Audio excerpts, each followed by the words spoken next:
नमस्कार मंडळी, चला बनवूया गोड डोसा। त्यासाठी बडीशेप घेतलेली आहे, त्यानंतर वेलचीचे दाणे घेतलेले आहेत, ओबड-धोबड याला कुटून घ्यायचं आहे। 1 कप गव्हाचं पीठ, पाव कप रवा घेतलेला आहे, नंतर ही पावडर यामध्ये घालायची आहे। अर्धा कप गूळ घेतलेला आहे, विरघळवून घ्यायचा आहे। आता या पिठामध्ये गुळाचं पाणी घालायचं आहे आणि याला व्यवस्थित असं मिक्स करायचं आहे। हे मिक्स केलं तरी यामध्ये गुठळ्या राहतात, त्या मोडण्यासाठी काय करायचंय, मिक्सरच्या भांड्यामध्ये हे मिश्रण घालायचंय आणि याला मिक्सर मधून फिरवून काढायचं आहे।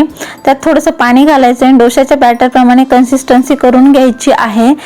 आता तव्याला तूप लावायचं आहे, पाण्याचा हपका मारायचा आहे, पुसून घ्यायचा आहे तवा आणि अगदी मंद गॅसवर ते एकाच दिशेने फिरवत फिरवत डोसा बनवून घ्यायचा आहे।